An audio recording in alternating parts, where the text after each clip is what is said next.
Well, hello there. Good morning for me. Good anything for you. And welcome back to this show of ours. So today I wanted to talk about... Man, I should really think on my intros, because today I wanted to talk about really becoming kind of boring. Today I wanted to talk about discourse. More in the sense of how we do things, how us people as a community of human dudes that's a paired dragonfly that just got away. How we discuss, how we create a dialogue of cultures, of ideas, and shit like that. So here's what I got for you.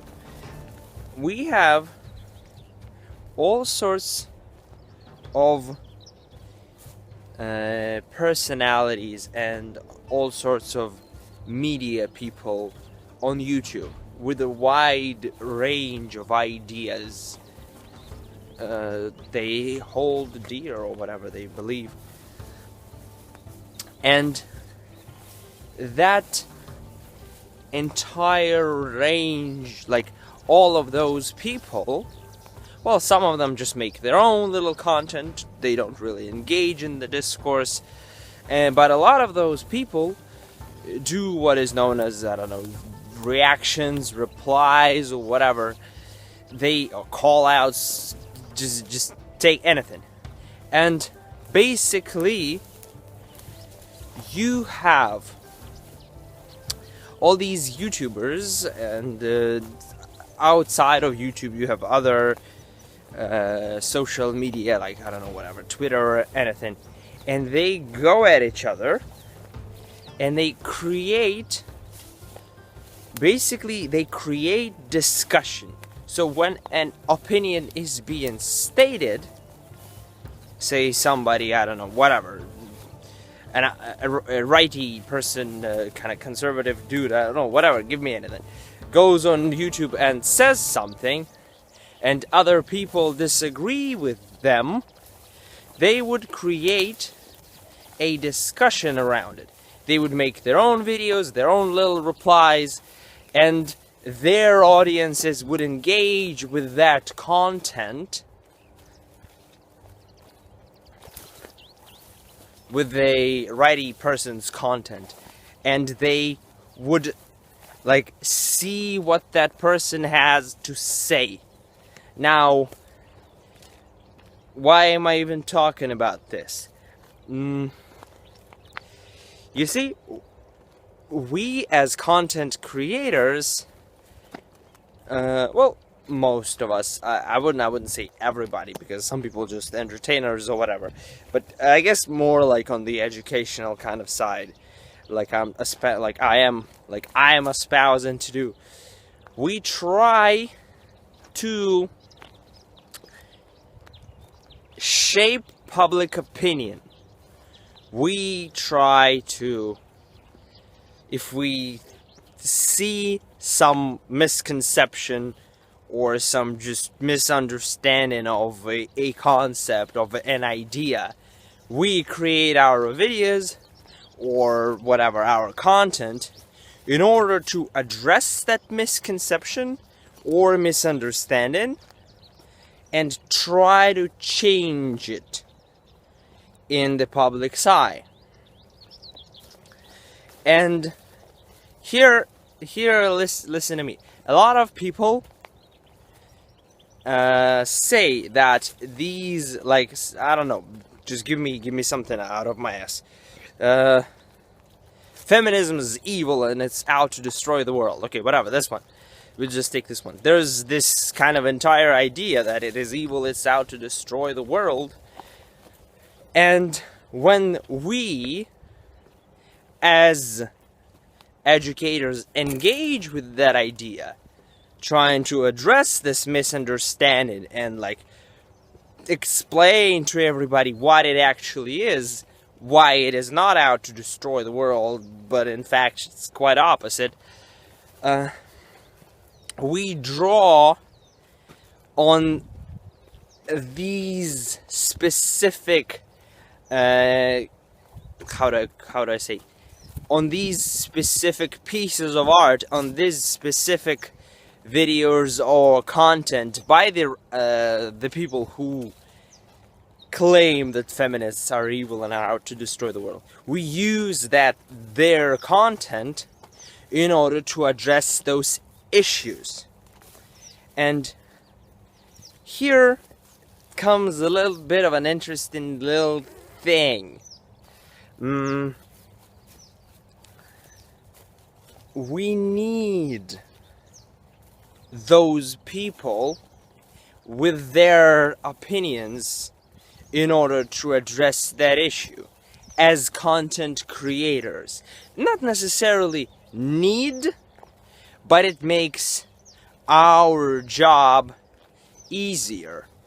When we can find someone, like an individual or a piece of art, that we can criticize and we can discuss in which specific ways this thing is wrong, it allows us to address those specific points. Like, it's like arguing with an individual. When you argue with an individual, you can address their specific issues and their specific concerns. Now, the discourse in general is a lot wider than that. Like, if I say I take a random YouTuber who just goes out and claims that whatever, feminism is evil and here's why, I don't know. And I make a response video to that. I address the issues that he brings up, that they bring up. Did you just assume his gender? I respond to whatever the statements are, and even if I take not one person but like a bunch of people in one video and address all of their issues, still, it's like saying, taking all these people and responding to them as two individuals. Now, entire discourse on a specific topic within a society is much wider than that. You cannot limit it to just individuals, because, like, yeah, I can answer their questions, but somebody out there will have some other crazy random ideas. Like, say, I don't know, whoever. Who does it? Who does it? Oh, Stefan Molyneux, yeah. Now, that guy, I think I would never ever argue with that kind of person, because his content is just not something I can even engage with in any meaningful way, because it's just so full of shit that from where I stand, it's completely worthless. Like, for me, his content lacks value because he's not saying anything that is reliable, that is like good in any way, shape, or form. I can still do analysis on some of his videos. Like, who can I give you an example? What's his name? Big Joel. Big Joel did an amazing video about incels. It was about, what's his name? The incel guy who committed mass murder in your Americas. What's his name? I don't remember. That guy. You know that guy. You know the guy. He wrote a manifesto. So, Big Joel made an amazing video as a video like response to Stefan Molyneux's video on this topic. Stefan Molyneux like goes through the manifesto and tries to address these issues in a very dumb, ridiculous way. Like, for me, Like, that's a good kind of content that you can make in response to Stefan Molyneux. But in general, his videos, for me, like, there is no way for me to engage with them because they are just so ridiculous. It's like if there was a YouTuber who, I don't know, went on YouTube and started talking about how, I don't know, give me something absolutely ridiculous. I don't know, like, he started saying that they are Jesus Christ and they can turn shit into bread. And they would make videos where they would, like, put the shit in there, they would cut, and there's bread, and it's like, wow, what an amazing content. Like, there is no real way to engage with that content immediately. Like, if they would have any sort of following, I can engage with the culture that might have produced such a phenomena. But I cannot engage with the content directly because from where I stand, this content is just totally shit. There's nothing to engage with. There's no discussion to be had. Like, if dude comes up to me and says, hey, you know, I'm a dolphin. Like, that's an interesting thing, but I cannot engage with him on this premise. Like, I will not take his premise that he's a dolphin, because otherwise I would, like, put him in the water or whatever. I can engage with them on the level of, what makes you say that? What is I in your meaning? Get out of here, you stupid fly bee, whatever. What is I? What is a dolphin for you? Why do you say that?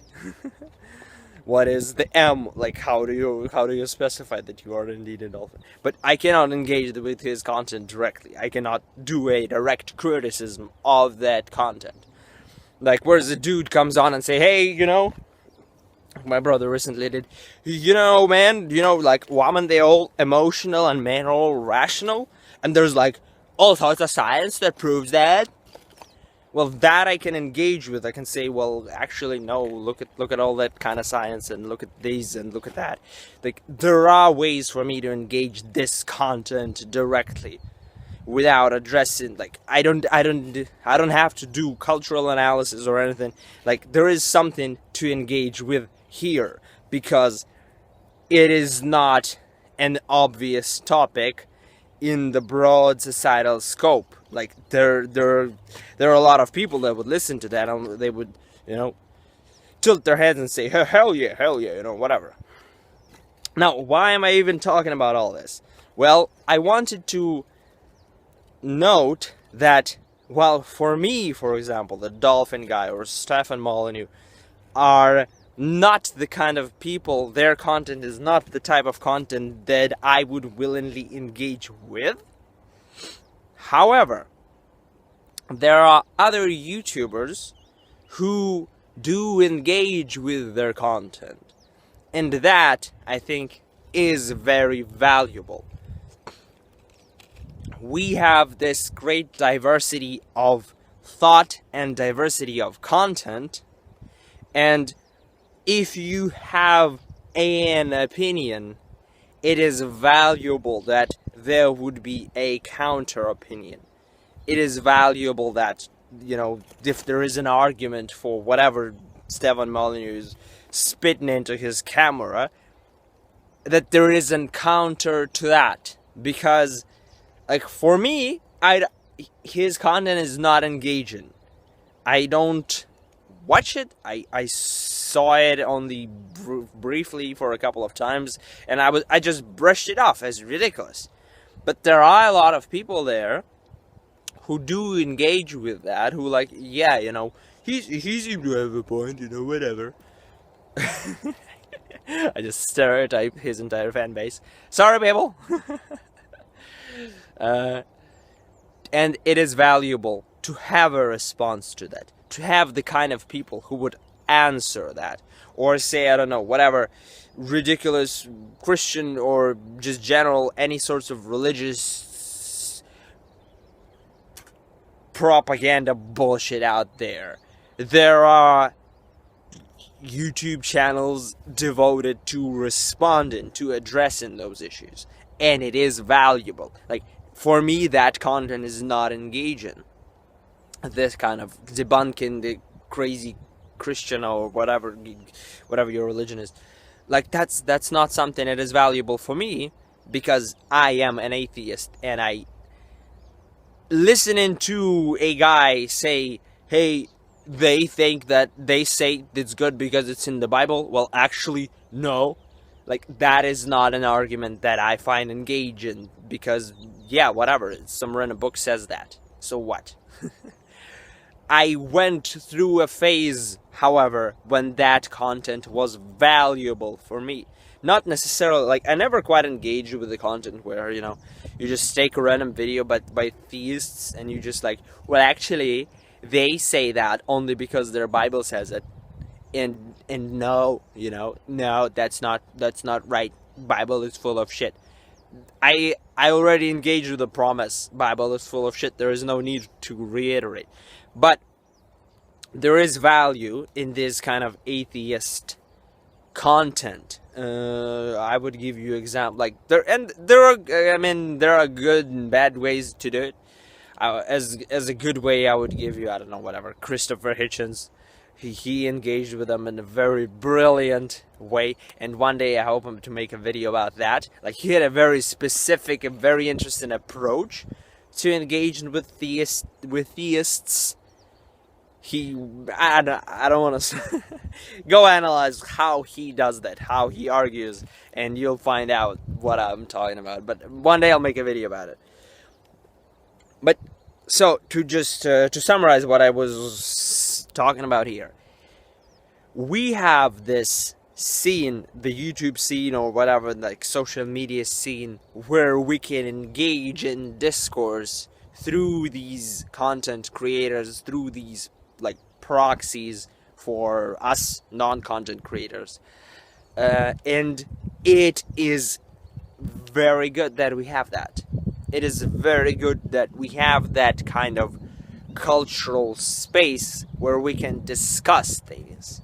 Now, there is also such a problem as echo chambers. Those little bitches, they are not...